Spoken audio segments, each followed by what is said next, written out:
کتێبی 48 یاسای دەسەڵات شاکاری ڕۆبەرت گرین. یاسای ژمارە 21. وەک ساویلکەیەک بنوێنە بۆ ئەوەی ساویلکەیەک بگریت.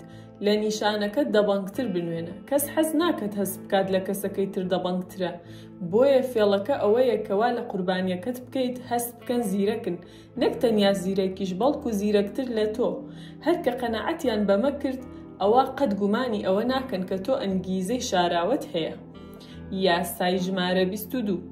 تاکتیکی ملدان بەکاربێنە. خاڵی لاواز وەرچەرخێنە بۆ دەسەڵات. کاتێک تۆ لاوازتریت قەت لە پێناو شەرەفدا مەجەنگە. لە بری ئەمە ملدان هەڵبژێرە.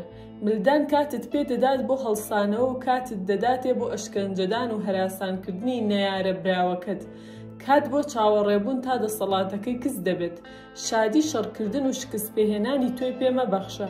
سەرەتا مل بدە بە ڕاگرتنی لاڕوومەتەکەی ترت. تۆ تووڕەی دەکەیت و دەیشڵەژێنیت. ملدان بکە بە ئامڕازێکی دەسەڵات. یاسای ژمارە 23. هێزەکانت چڕ بکەرەوە. وزە و هێزەکانت پارێزگاری لێ بکە بەوەی کە لە بەهێزترین بنیاتناندا بە چڕی بیان هێڵیتەوە. تۆ بە دۆزینەوەی کانێکی دەوڵەمەند و قوڵتر تێڕاچوونی خشڵی زیاترت دەست دەکەوێت. نەک بەوەی کە لە کاتێک کانێکی تەنکەوە بە خێرایی بچیتە سەر کانێکی تەنکیتر.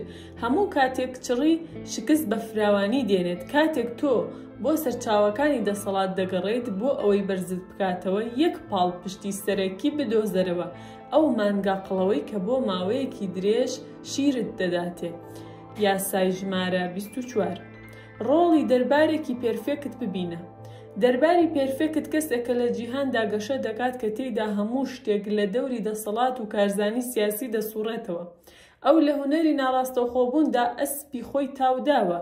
ئەو مەرایی دەکات مل بۆ سەر و خۆی دەدات و بە تەمومژاویترین و نەرمونیانترین شێواز دەسەڵات بەسەر ئەوانی تردا پیادە دەکات. یاساکانی دەرباری فێر بە و پیادەی بکە. ئیتر سنوور نامێنێت لە بەردەم بەرزبوونەوەت لە دەرباردا. یاسای ژمارە 25. خۆت دروست بکەرەوە. ئەو ڕۆڵانە قبول مەکە کە کۆمەڵگە بەسەر تا دەیسەپێنێت.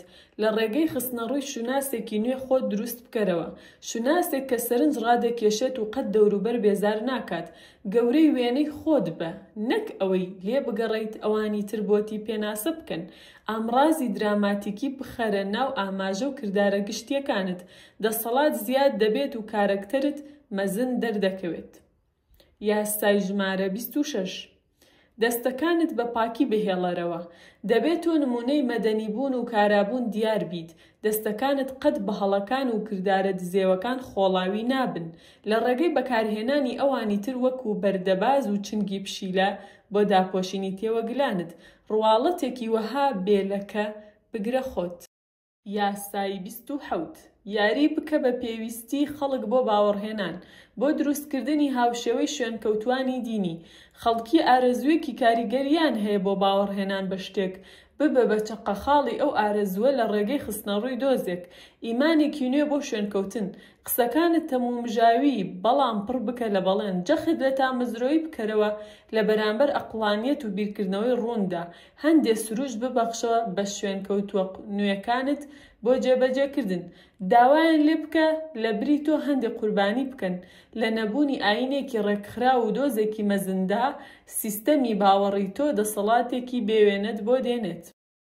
یاسایی ژمارە 29. بە درێژایی ڕێگاکە تا کۆتایی پلان دابنێ. کۆتاییەکە هەموو شتێکە. بە درێژایی ڕێگاکە پلان دابنێ. هەموو ئەگەرێک و لێکەوتێکی مومکین و گۆڕانێکی چارەنووس کە لەوانەیە کۆششی سەخت پێچەوانە بکاتەوە و شکۆ بداتە ئەوانی تر لە بەرچاو بگرە.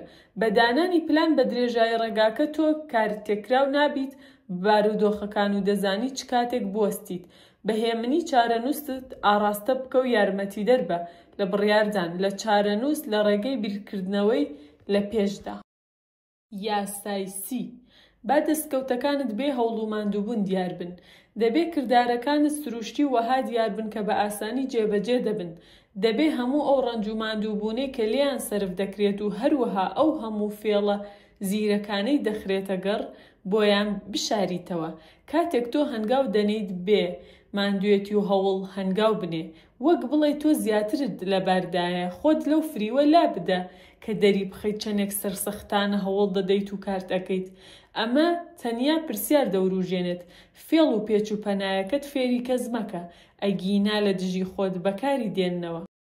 یاسای 31 بژاردەکان کۆنتڕۆڵ بکە، وا لەوانی تر بکە مامەڵە بەو کارتانەوە بکەن کە تۆ بەدەستەوەن. باشترین فریوەکان ئەوانن کە وەها دیارن بژاردە دەدەنە کەسەکەی تر. قوربانیەکانی تۆ هەست بەوە دەکەن کە کۆنتڕۆڵیان بەدەستە، بەڵام بەڕاستی بووکەڵەی دەستی تۆن. ئەو بژاردانە بخەرە بەردەم خەڵکی کە لە بەرژەوەندی تۆ دەشکێتەوە و جا هەر کامێکیان هەڵبژێرن ناچاریان بکە لە نێوان دوو خراپە تا بچووکترینی هەڵبژێرن کە هەردووکیشیان لە بەرژەوەندی تۆ بن. بە قۆچی تەنگژەیەکیاندا بکە ئەوان ڕوو لە هەر کوێیەک بکەن قۆچەکانیان تێڕاچووە.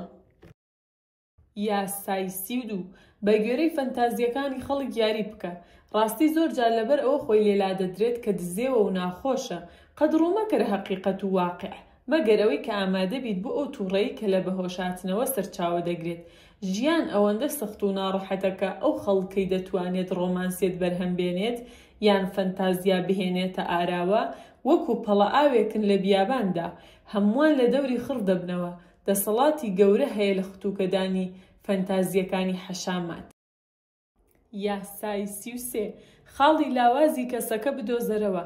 هەر کەسێک خاڵێکی لاواز کلێنێک لە دیواری قەڵاکەیدا هەیە، زۆر جار ئەو لاوازیە نائەمنیەکە، هەستێکی کۆنتڕۆڵکراویان پێویستیەکە. دەشێ ئەمە بە هەمان شێوە خۆشیەکی شاراوەی بچووک بێت، هەر چۆنێک بێت، هەر کە دۆزرایەوە، ئەمە خاڵێکی لاوازە کە دەتوانی لە بەرژەوەندی خۆت بەکاری بێنیت. یاسای 34 لە بەرگی خۆتدا پاشا بە، وەک پاشا ڕەفتار بکە تا وەک پاشا مامەڵەت لەگەڵدا بکرێت. ئەو شێوازەی بەهۆیەوە ڕەفتار دەکەیت زۆر جار ئەوە دیاری دەکات کە چۆن مامەڵە لەگەڵدا دەکەن.